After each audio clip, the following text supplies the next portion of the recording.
Hi, this is Tim of the 1916 Company. Welcome and thanks for logging on. If you love this watch, email me, Team Mosso at the1916company.com for purchase pricing and availability questions concerning this watch. Today, something different from Patek Philippe, the 7121/200G-001. This is a craft art piece featuring 132 diamonds amounting to 1.09 carats in white gold. A ladies' officer's style watch with Moonphase. The timepiece is 33 millimeters in diameter in white gold. You can see in profile, relatively thin at 8.6 millimeters, 41.2 lug-to-lug with a compact 16 millimeter spacing between the lugs. Now we're going to throw this watch on my wrist, which is admittedly a bit large for it, though it doesn't look completely overpowered. I will say that this watch would wear well on a petite wrist. It is a lady's watch, and at 33 millimeters with a 16 millimeter strap spacing, there's no doubt about that, but it does have more presence than I expected. You can see down the barrel, and then the cuff shut, and it'll easily slide underneath the sleeve.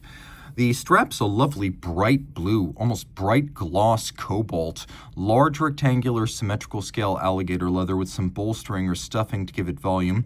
We've got a dark contrasting stitch, a folded edge, calfskin on the bottom, a Patek Philippe factory strap, no crimping, no gouging. The lugs are a screw-fixed variety. This is an officer-style case, so it has the lugs welded to the case and then the strap fixed to the case using screws and bars, like an officer-style watch converted from a pocket watch during World War I. That's sort of the design touchstone for this.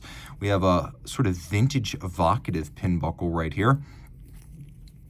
You can see the watch is blindingly white, and I suspect this is a rare occasion in which Patek Philippe has used rhodium plate on white gold to give it a different aesthetic and better match the diamonds. You can see the diamonds are graded for color, carats, and clarity, so there's no gradient of size or clarity or color from gem to gem. This is not easy to do, and the closer you get, the more you appreciate how handmade and expertly made this watch is. As much as any marquetry dial or grand faux enamel or engraving, this is a work of art that's done slowly, the old-fashioned way.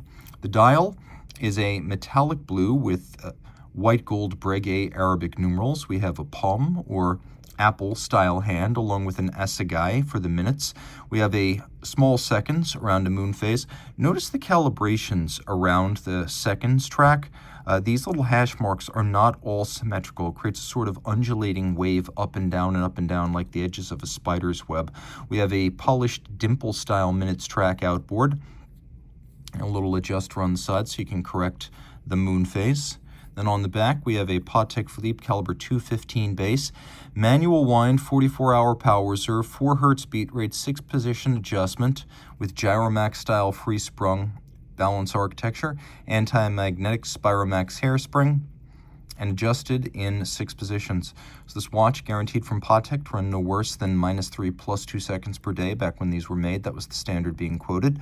And so not only do we have an anti-magnetic silicone hairspring here, but these latest silicone hairsprings, they're not just anti-magnetic, they're designed to breathe concentrically like an overcoil, so position does not affect them the way position would normally affect via gravity the timing with a regular flat hairspring. And you can see there the use of KIF shock protection on these 215 calibers.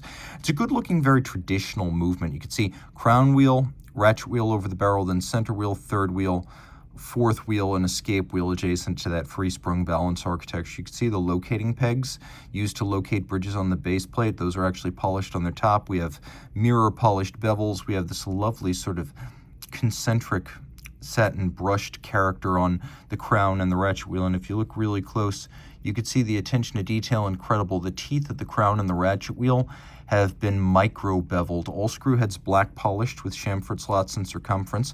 You could see that the jewel sinks feature a beveled wells, so the partridge eye style beveling of the jewel sinks, and then we have a little golden chaton style setting for the pivot jewel for the escape wheel right there. It's a great looking movement, small but mighty.